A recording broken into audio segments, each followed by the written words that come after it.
Yeah, hi. Um, Today is a December session of the Colloquium, the Coacharya Coaching Colloquium.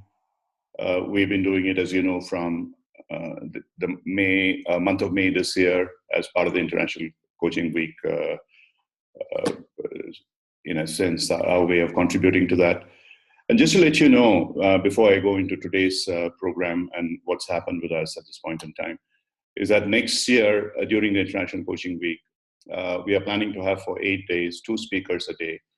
And the cast includes people, of course, starting with people like Marshall Goldsmith, Janet Harvey, um, Hilary Oliver, who's past president of ICF, Liz Lewis, who's a past president of EMCC, and several others in this field who have contributed tremendously. Peter Hawkins, the guru of team coaching, and we have Damon Goldberg on supervision, David Clutterberg, who's speaking on mentoring, Barry Johnson on polarities, and several other people like this. It's going to be probably a stellar cast of people who are legends in their own fields in coaching.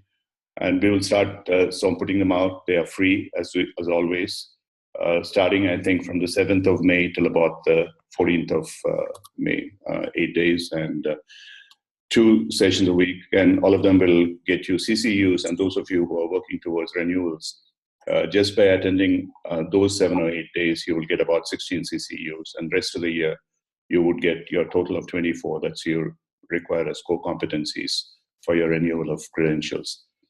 Having said that, going into today's session, as I mentioned to you, unfortunately, Ankush, who is our speaker for today, for tonight, he's unable to join. He has a personal emergency. His father-in-law is in hospital. He's just messaged me saying that he couldn't join. So based on what I asked you, and many of you has said about global trends, Murugan, you asked about college students. Let me put it this way. I think it's a little too early in the game for anyone who is still in college or just graduating out of college to start looking at coaching as a career. I personally would not really recommend it. Yes, they can be motivated towards it. There are a few, in a sense, our own daughter, when she was in school, she became a counselor. There are a few people who have that kind of a passion and interest. There may be a few like that, but that's not quite common. So I would leave that as a separate topic at some other point in time. If we have a millennial crowd, young crowd, we could possibly talk to them as to what their interests would be and take it from there. So I'll go into the global trends and also Sandhya, but what is it that is in India? Views on coaching procurement. Yeah, okay. So let me, and you can always come back and you can sort of break silence and come on this. The last few years, based on my own experiences, and I started, as probably I have told you, I got into the coaching field pretty much by accident around 2011. And I started training people to be coaches in 2012 and started coaching myself. At that point in time, my experience was primarily in India. And I was the fifth PCC coach in India. There were about 20 ACCs, totally about 25. And almost everybody, I would say 90% of the people who call themselves coaches were actually saying that they were coaches based on the experience in the corporate space. And they were primarily mentors. And most people didn't really understand the difference between what mentoring and coaching is. I mean, today, there are people who do that, probably not the same percentage. Companies have become much more strict about mentioning specificities, parameters in their RFPs and so on and so forth. Just the other day, there was a gentleman who called me and I was introduced to him. I knew him, not that well, by someone else saying that he's interested in coaching. So as I was about to start explaining what we do and what are the kind of coaching credentials we sort of train people for, he stopped me at my first sentence and said, yeah, Ram, I don't have the time for all this. I've been coaching for several years now. I don't have any training. I don't have any credentials, but I want to get a credential. I want you to tell me how I can get a credential. My first impulse was to tell him that, yeah, you can start your own credentialing agency and give yourself a credential. That's probably about the only way that you could, because there is not a single credentialing agency that I know of today, be it ICF, be it PMCC, be it CCE, any of the reputed ones, ACUK. There may be some marginally popular ones who might take risks with it, but they will not award any credentials unless they train people through accredited approved trainers or very reputed institutions like the Harvard and the Stanford and George Washington University and so on and so forth, who conduct these programs, which are in line with their competencies, and they train them to that. And then people are successful in it, they are certified, and then they can apply with a certain amount of coaching experience. Most people, in my own experience, who call themselves as coaches without the training, they could be very good mentors. I have no doubts about it. One of the things that I learned when I started my coaching career was that I had about 40 years of coaching corporate experience behind me. I was a mentor. I was a corporate leader. I had done many training programs. I had been a CEO for 20 years. I had built billion-dollar companies. I had managed people across the world. I oversaw at one point in time a dozen supervised conglomerates, joint ventures. But when I started coaching, I found that I knew nothing about coaching.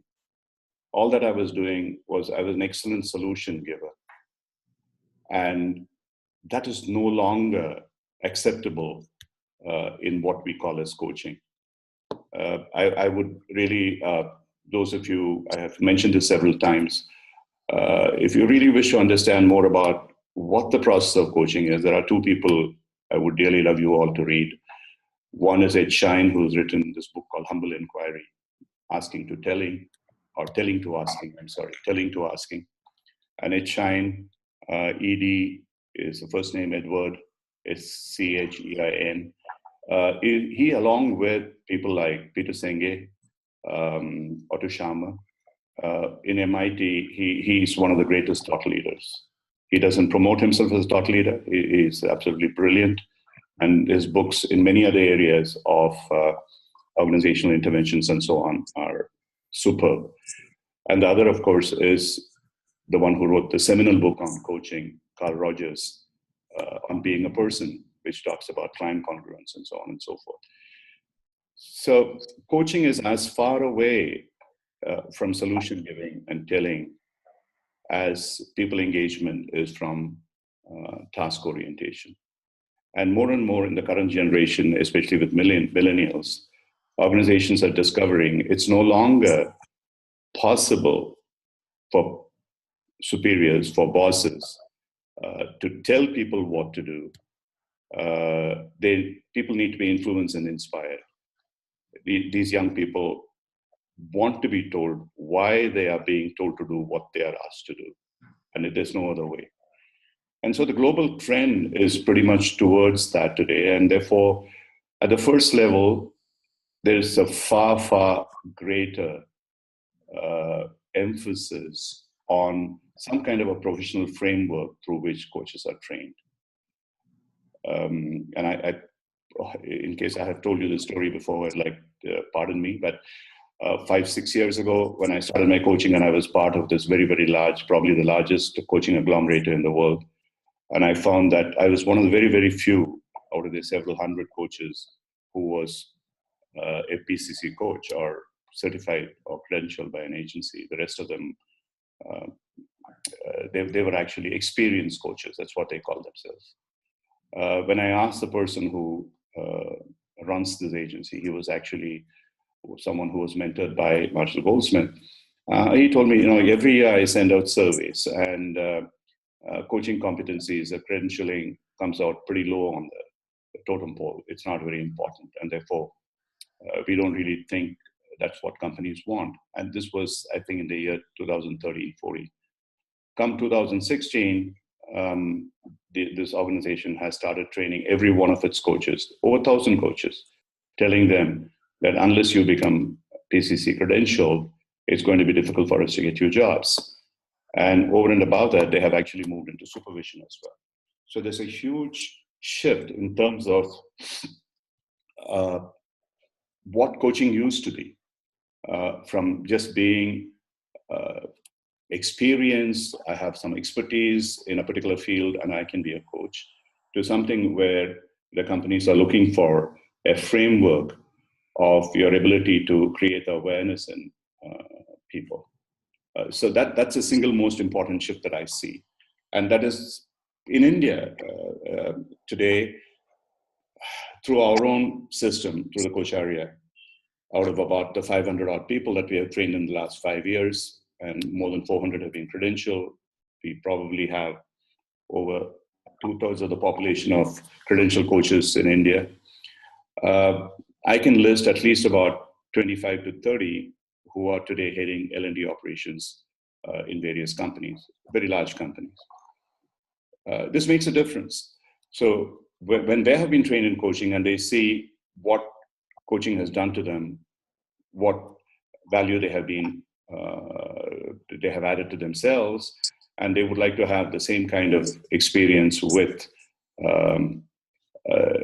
the people who are being coached by, in their companies, and therefore they are looking for coaches with somewhat similar training.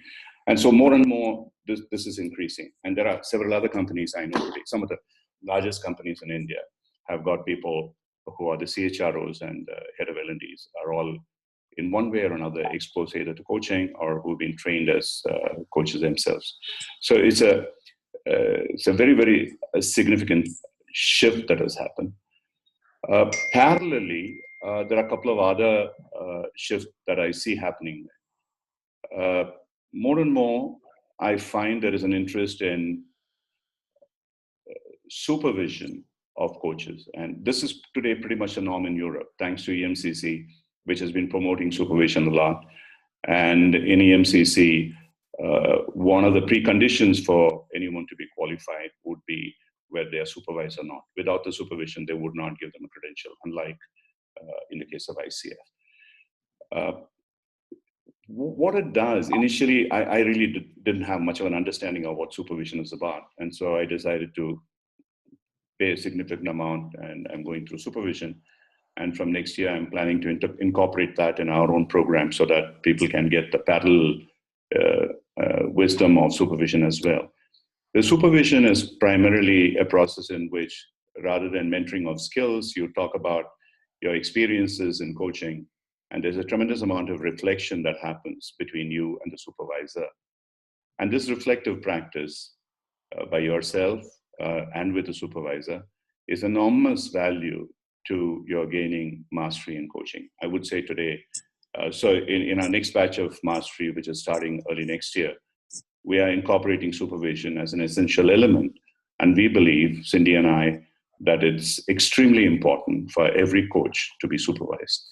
And parallelly, we are also today encouraging several of our PCC coaches to start applying for EMCC, because we are accredited by EMCC, and our training is good enough for them to go through the EMCC certification process, credentialing process. And so I work with them in terms of supervising, to give them an idea about what supervising is, and also for them to get the supervisory hours. So in addition to coaching, now supervision is becoming a rather important area in the coaching space. The third huge shift that I see is related to the economics of coaching. There are two things which come out of it. How do you make coaching more affordable? That's one. And the second is, how do you make sure that the coaching that we pay for is actually adding value, the evidencing, the verification, etc. The first part, one of the changes that I do see in corporations today, while companies are willing to pay for external coaches at the leadership level, the CXO levels, one level below the CXOs, pretty huge sums actually. They are being more careful about extending it to lower levels, and they find that team coaching is adding as much value as individual coaching is. And those of you who have not muted yourself, can you please mute yourself? Thank you.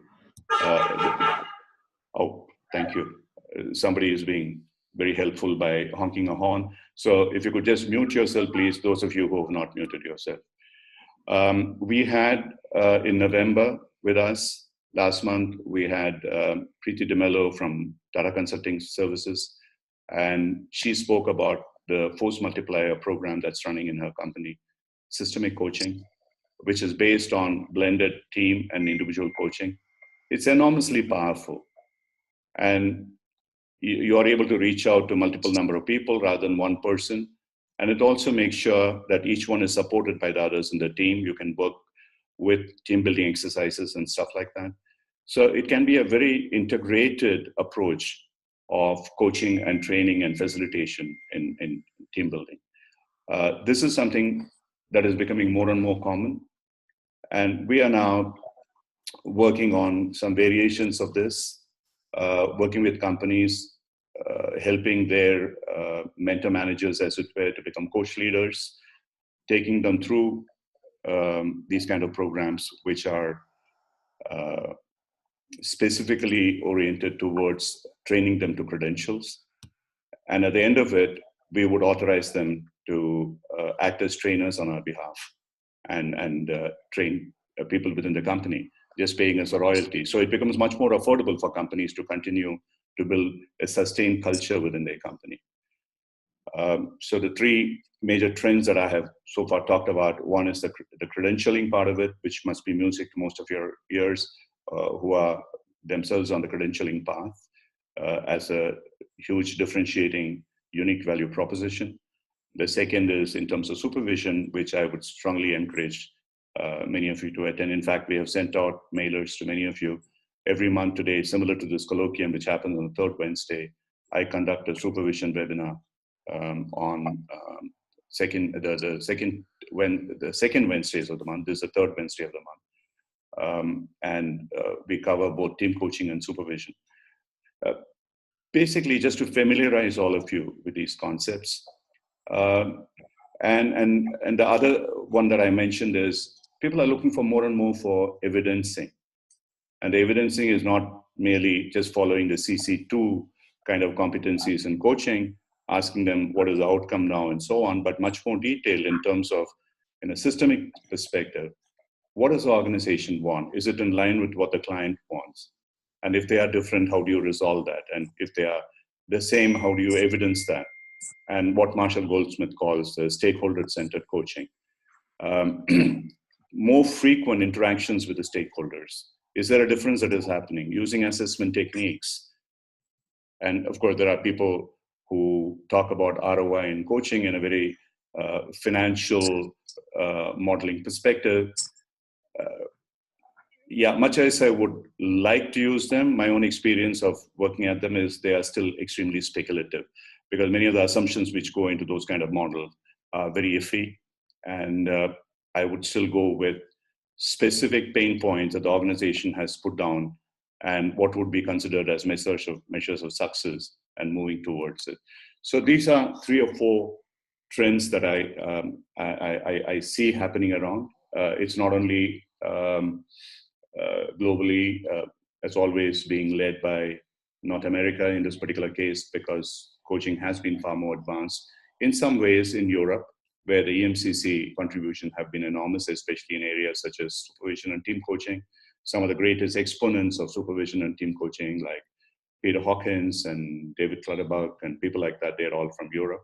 And their knowledge is being now shifted to other parts of the world. They are both going to speak in the ICW 2018. So at this point in time, I'll stop to breathe. And if there are any questions, you could break the silence, come on. And of course, there are several of you who put down chats. So I would like to do both. In case you have any specific questions, please unmute yourself and ask me. Thank you. Good evening, Murugan side. Yeah. See, last week I happened to attend one of the Dean of IIT professor on Mm-hmm. system thinking for leadership. Yeah. As I was now undergoing a lot of reading about coaching, Mm-hmm. is there is any article or any thought process system thinking on coaching? Because what he says in the system thinking is some of the parts is more successful than individual. Yeah. Similarly, if I take every individual, it's Mm-hmm. nothing but some parts of the period. Mm-hmm. So, is there is any your viewpoint on system thinking on coaching? Okay. First of all, the source for much of what is today being touted as systems learning, system thinking, system coaching, all that is from Peter Senge, the work that he did in MIT, his books like Fifth Discipline and so on. They are the source books. Anybody else who's writing on them are actually taking from him his knowledge. Thank you. Hello, can you please mute yourself? I don't know. I mean, can you all check your... Okay,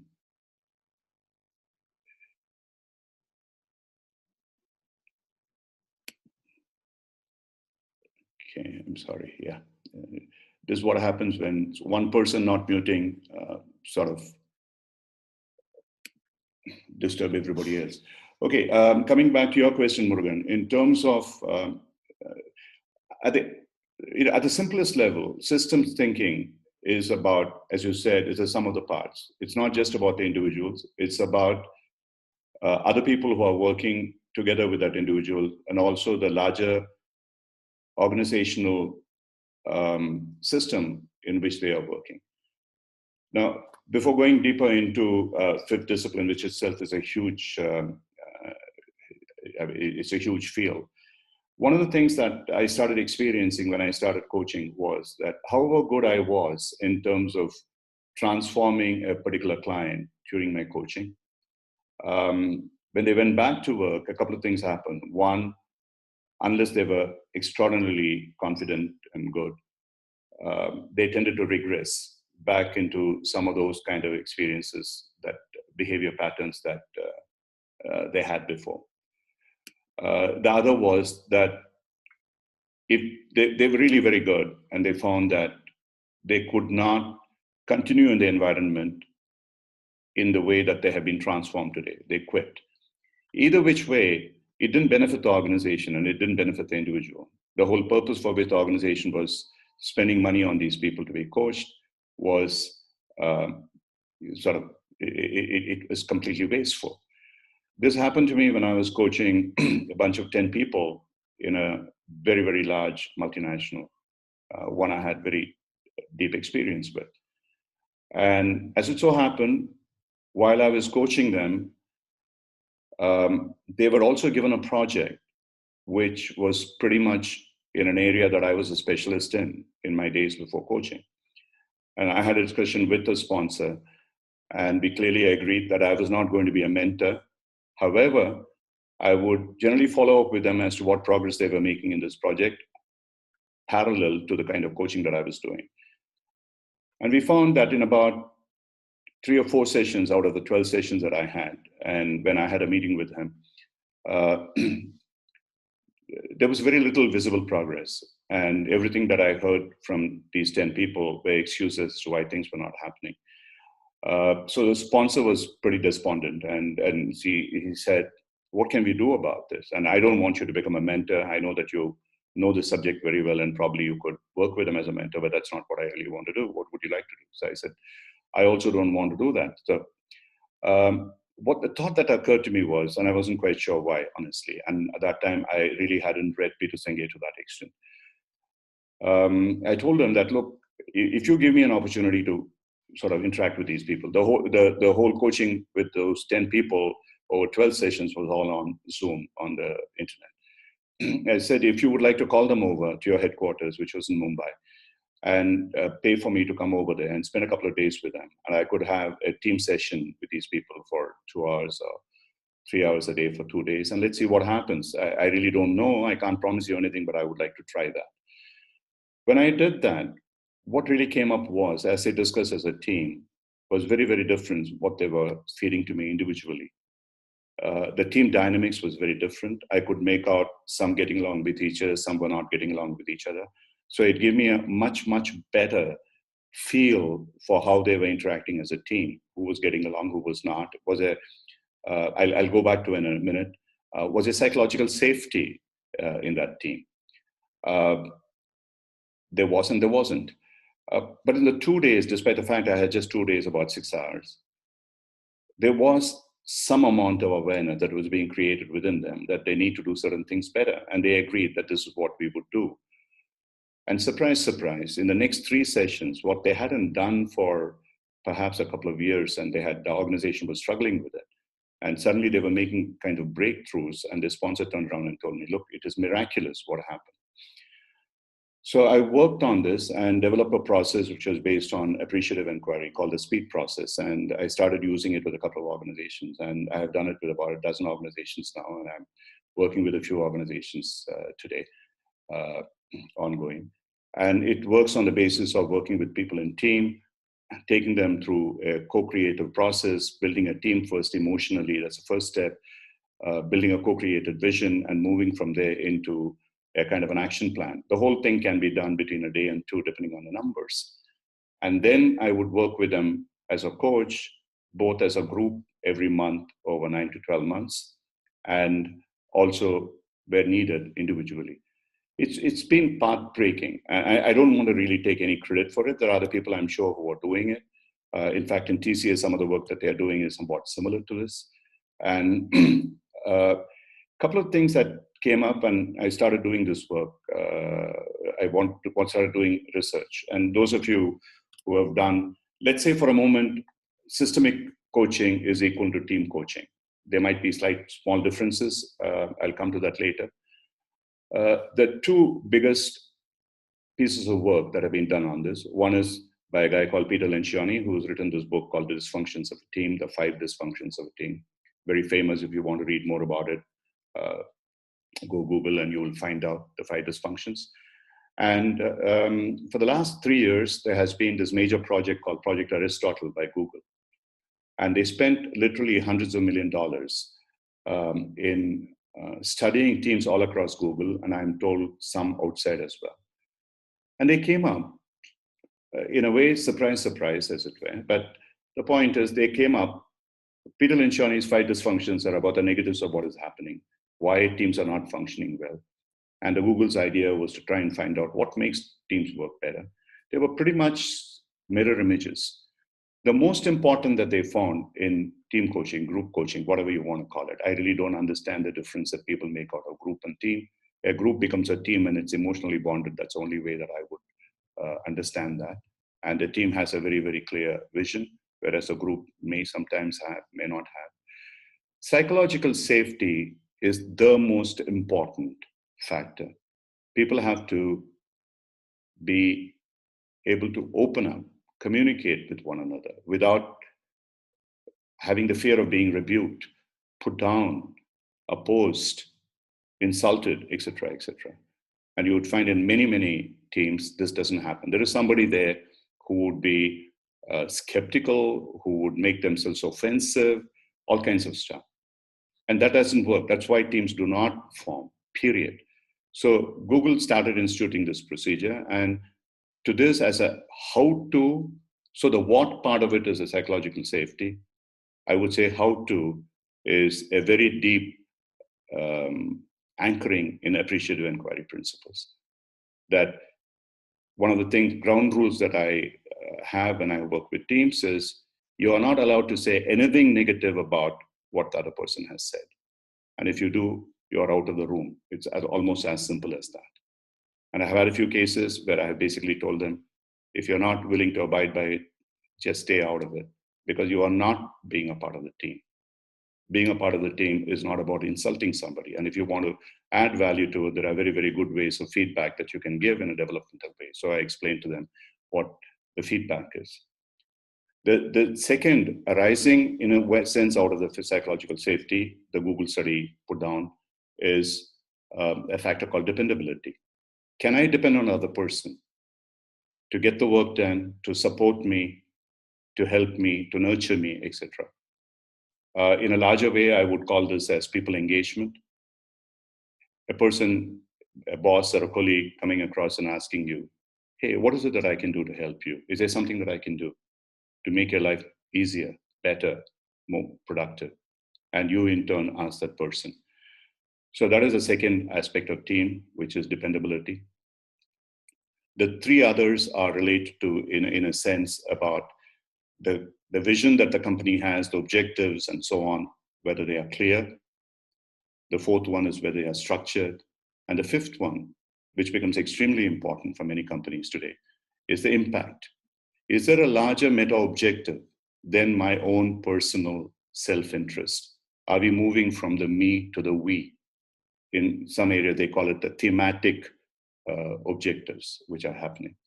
So if you put all together, and if my own experience is those, I don't remember every stage of the fifth discipline now. It's about the individual's contribution. It's about how they work with a team. And then how does it apply to the organizational objective? Let's just look at these three rather than the three overlapping areas of the worker or the manager, whoever, and the team within which that person, he or she works, and the larger organization. If you just allow the individual to work directly with the organization, usually it's not very functional, it's dysfunctional because there's a huge gap. However, when you try and relate the individual to the organization through the team, which means the organization sets down certain team objectives. This is what you as a team need to do. And the team in turn then works with the individuals to decide what the individuals can do to be able to fulfill the team objective. There's a far greater alignment. There's an extraordinarily good alignment, and that alignment leads to performance. And there's a purpose. So this whole thing can come together. And to me, I mean, there are different people who talk about systemic in very different ways. I'm not an expert on Peter Senge. I've read, I've tried to understand whatever he has said, and I try to apply it. And this is something I find works in practice. So I would just leave it to you as a thought at this point in time, as something that any of you can practice. And believe you me, and this is going to be the future of coaching. The future of coaching is not going to be one-on-one. One-on-one is going to be more exceptional than team coaching, because team coaching is more affordable. I don't know about you all, but I charge by time, by the number of hours. It doesn't matter to me whether there are 10 people in the room, 20 people in the room, or one person in the room. And therefore, the company pays me exactly the same amount when I am working with 10 or 20 people as I work one person. And if I'm able to make myself more effective in working with 10 or 20 people, the cost that the company pays is 5% of what they would be doing for one person's coaching. And it makes eminent sense. And most companies, people who run these companies, L&D people and CHR, they're not stupid. They fully understand what the implications are. Their doubt is, are you capable of doing it? What you say, will it result? Initially, it's a bit of a gamble for them. And therefore, one of the things that I tell them, which is more and more coming into vogue, by the way, and it was Marshall Goldsmith who started this trend. Do you have the courage to say that if it doesn't work, you don't have to pay me, or you have to pay me a very small percentage? And that's one of the things that I say right in the beginning. I want you to clearly establish your organizational pain points and objectives and your success measures, almost as a CC2.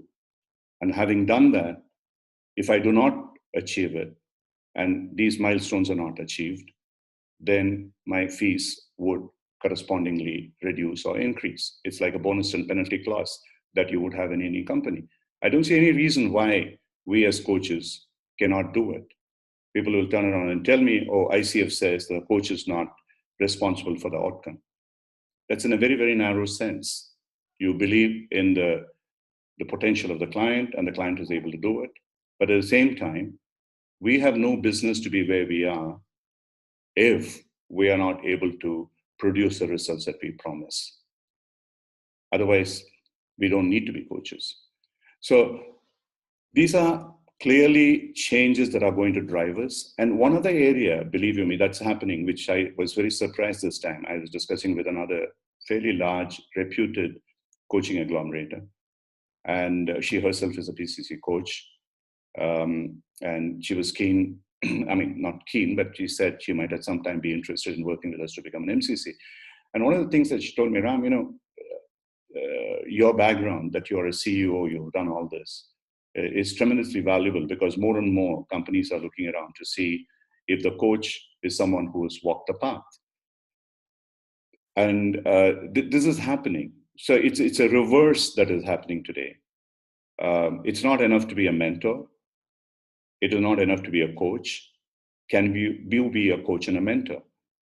And which is one of the reasons why I'm much more comfortable with the approach of EMCC, European Mentoring and Coaching Council, who look at the totality, the integrated aspect of coaching and mentoring.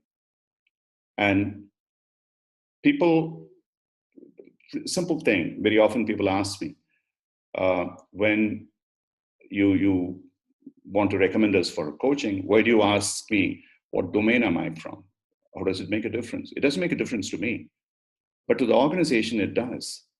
A banking industry would like to have someone who knows the banking language. A technology industry would like to have someone who speaks the technology language. And for their comfort, for the client's comfort, they would like to have people who have worked in those spaces, and preferably at leadership level. For instance, when Preeti recruited people, and they recruited several from Coacharya for their TCS program, and she very clearly laid down, I want to have these many hours of experience as years of experience as leadership experience, and these many hours of experience as leader coaching experience. Ultimately, people who are as experienced as she is, they find that there is a value in that experience as well, both as a coach as well as a leader. And therefore, those of you who are in fields where you are in corporate spaces, you are leaders, you should leverage that. And especially those who are not merely from the HR space, who are from other operational areas. I see, for example, Pramod here, I can see his picture. People like Pramod and others who have worked in very, very reputed companies and who have worked in functional areas, they have a tremendous value. And many of you will. It's not just an HR person. I'm an HR person, and therefore, yes, it has some value, but someone who has worked in the finance area or a marketing area or a sales area, operational area, could be as good and perhaps better coach than who are coming from the HR. We work with coaches to provide them the ability to work with people. So they don't necessarily have to have that experience before. That's our job to do that. So I can take anybody from any field and work with them to create or add on those skills. But the skills of the domain experience skills are more difficult, and more there is a very, very serious interest in those kind of backgrounds. So that's another area where there's a clear trend that is happening across the world. Yeah. So any question, Murugan? I don't know. I went for a long time, on this, but no, I have answered your question. Yeah. Thank you very much, Ram. Actually, you spoke very well about the system thinking with organization aspect to individual, team, and organization purpose. Okay. In Coacharya training, we had the wheel of life. Yeah. Is it the wheel of life is a system thinking for individual? No. The objective is very different. You can interpret it whichever way you want. It's more a self-discovery process. Yes, you can use it as I would say it's a holistic way of looking at things, not systems way of looking at things. There's a difference. I mean, we can talk about it offline. But thank you very much, Ram. Thank you very much. Yeah, somebody else asked me about positive psychology. I think I don't remember. I can't make out the name here. Yeah, that positive psychology is an area which I got interested a few years ago. I was introduced to it actually by my son, and I read Martin Seligman, his book, Learned Optimism. Please read that book. It's a brilliant book, absolutely brilliant book. In a way, the positive psychology framework is pretty similar to cognitive behavioral therapy before that, Jungian psychodynamics, also rational emotive behavior therapy. It uses a model called the ABCDE model. I'll come to it in a minute.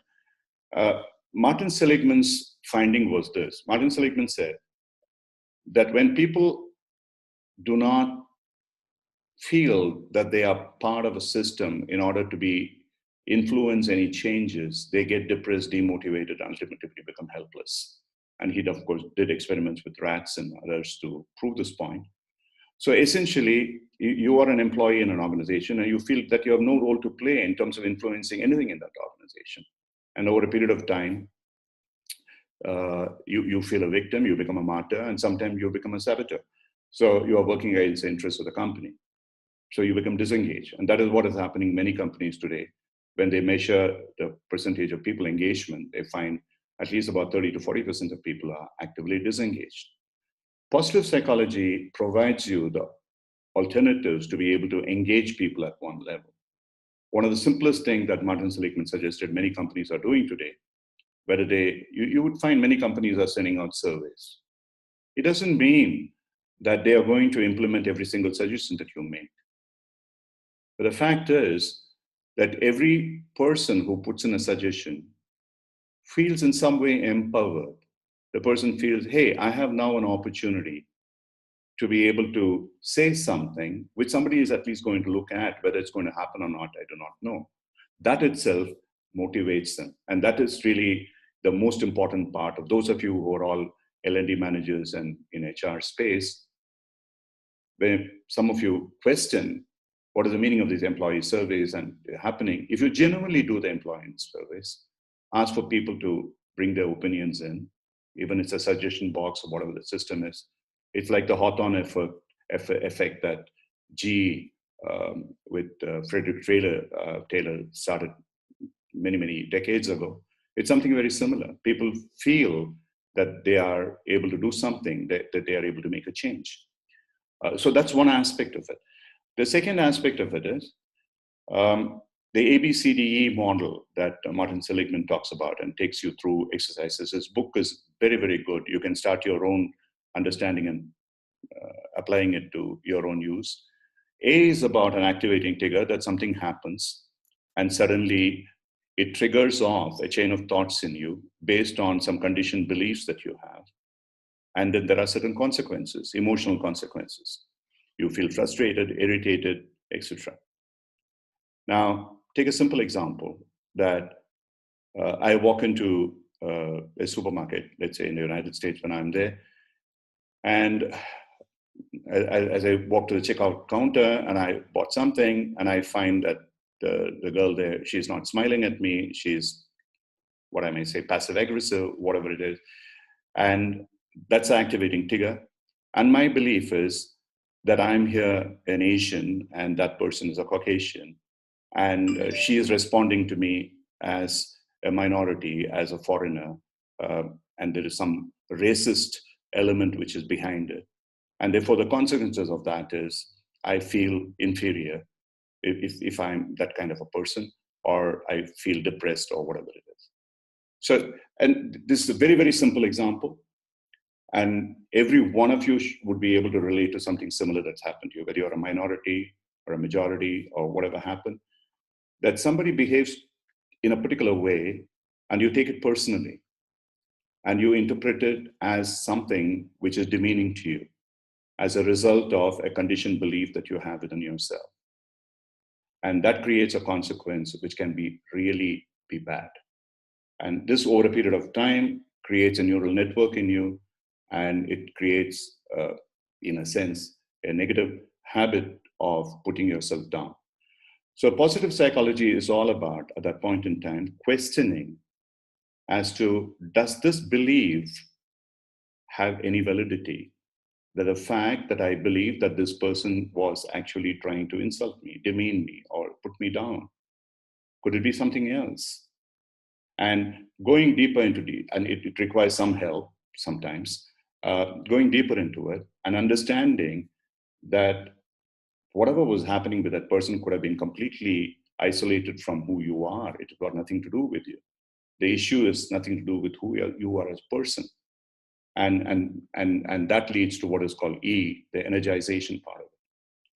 And I've worked the last 3 or 4 years since I got to know about positive psychology. I incorporate it very often along with certain other things in my work.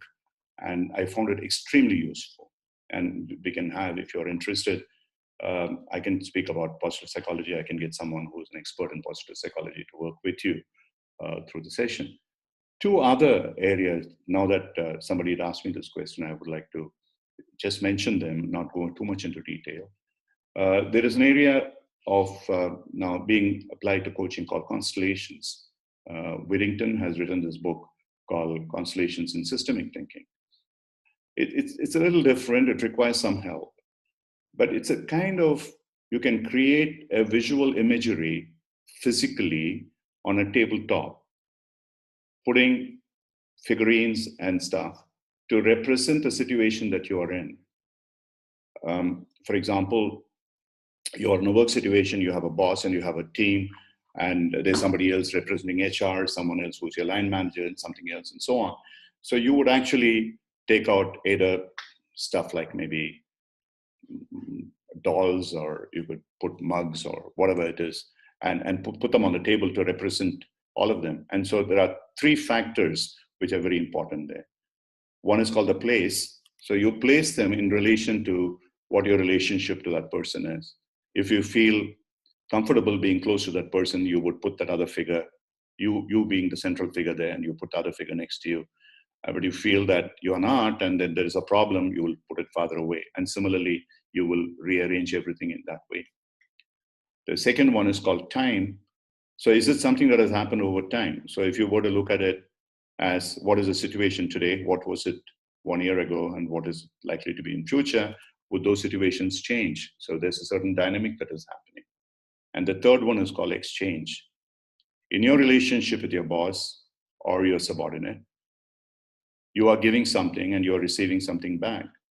So where is the net balance? Are you giving more and feel that you are receiving less, and therefore you feel that you are being taken advantage of? Or are you giving less and the other person is giving far more, and therefore you feel guilty about something, saying that I'm taking away far more? So putting all that together, you can, a good coach can work with a client, putting this kind of a picture around. And I've worked on it. I wouldn't say sufficiently. I would love to work on it much more. And that's something which I find exciting. It's really a very, very good way of how you can coach better.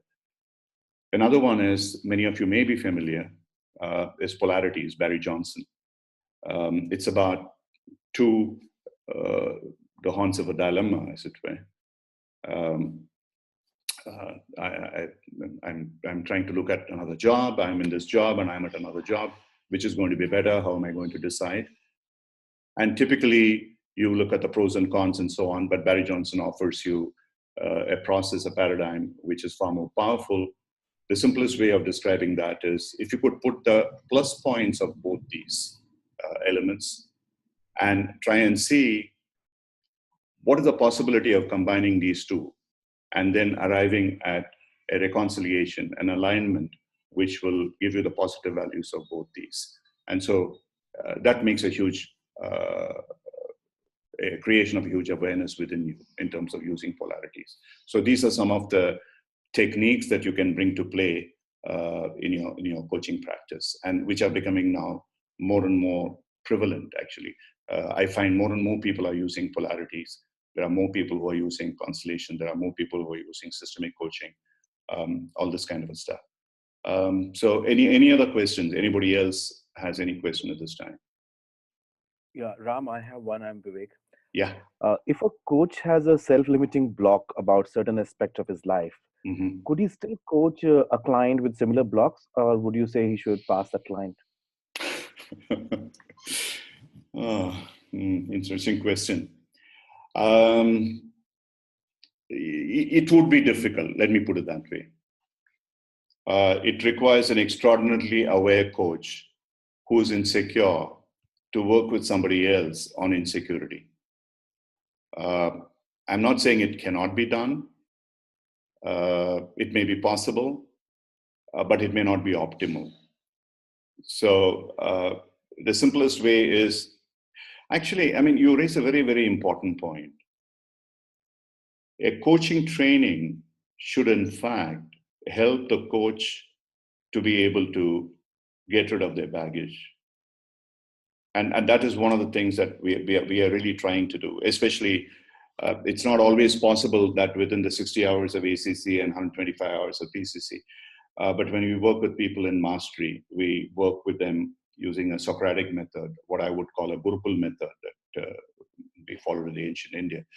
And the primary purpose of that is not just the skill development, but in terms of creating that awareness of your, like what you mentioned, limiting beliefs and working with that. And I really believe that we have been able to make some breakthroughs in that. So my simple answer to your question is that the answer is yes, you can, but it may be difficult. I know that's not a very satisfactory answer, but I don't want to say, no, you can't do it, because I do think it is possible, but it requires a lot of effort. I've seen people who have experienced severe traumas and they have not really fully cleared themselves of those traumas. They are able to work with clients. The danger, however, is that these traumas could break loose when you are in a stressful situation. And that could be catastrophic for yourself as well as the other person. That's really where the problem is. So whether you are sufficiently aware of the danger signals and to stay within certain boundaries is really your awareness. Does it answer your question, Vivek? Yeah, thanks, Ram. Yeah. Okay. Anyone else? Any other questions in the next about 5 or 6 minutes that we have?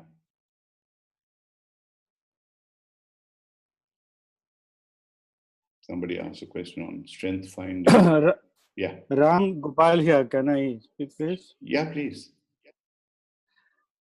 Ram, I'm a Marshall Goldsmith certified coach. I recently did it, so I don't have much of practice done so far. Mm-hmm. But he also teaches the team coaching process. You know that. Mm-hmm. And the question I have is that when in a team, so many behaviors actually you are dealing with. Mm-hmm.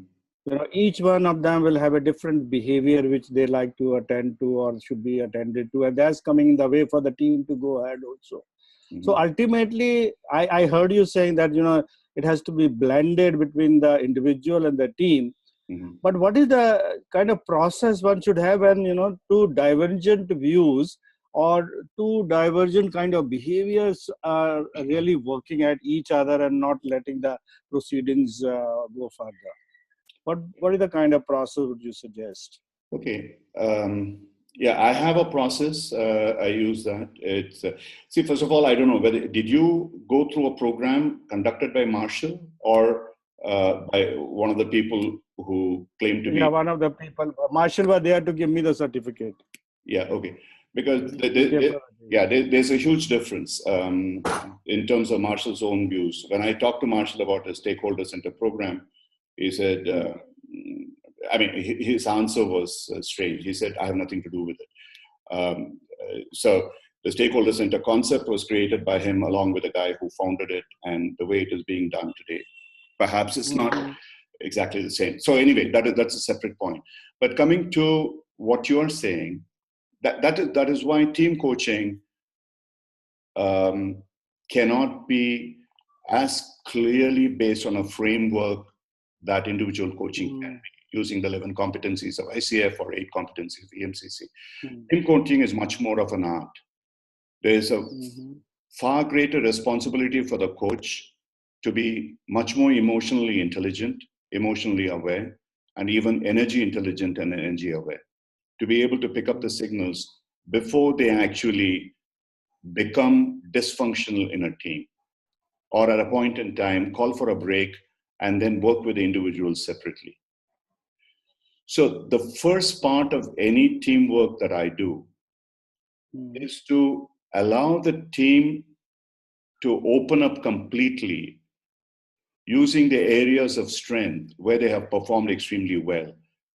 It's a combination of an appreciative inquiry and neurolinguistic programming process. If you're familiar with neurolinguistic programming, there is something called a change of state. I am an NLP practitioner certified also. Okay, so you would be aware of the change of state processes. Yeah.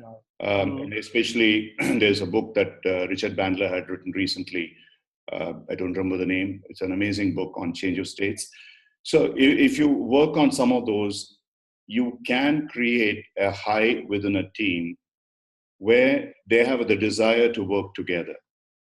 They work appreciatively. So using that space as an anchor, then you can split them into smaller groups to work with them. So what I keep doing is I start with a large group, break them into smaller groups, and then put them back into a larger group, and occasionally take a few people out. So it's very, very much a process where you are actually truly coaching in the moment. You are not using a preconceived kind of framework, tool, technique. This is what I'm going to work with. So to that extent, it's more difficult.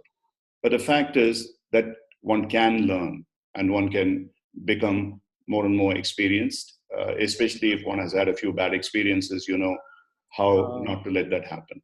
So that's the best, within the short period of time, I would be able to tell you that. Thank you very much. Can you repeat the name of the recent book Bandler has written, Richard? I don't have it with me. No, the name you said. No, the name is Richard Bandler. No, I know Richard Bandler. Yeah. I'm saying the name of the book. I don't remember. It is one of his later books. It's something to do with a gift or whatever. I don't know. It's okay. I'll find out from the internet. It should be. Ram, is it Get the Life You Want? Yeah, Get the Life You Want. Exactly. Get the Life You Want. Okay. Yeah, absolutely. Oh, yes. Somebody recently gifted it to me. I now recall it. Yes, I have that book. Read it. It's a great book. It's a really very, very good book. Okay. Only a couple of days back, somebody gifted it to me. So for those, thanks a lot, Ram. Thanks a lot. That's okay. For those of you who are looking for the last password, is team coaching. So first one was Ram, and this is team coaching for what it is worth. So you can submit to us for usual. Please go to the website.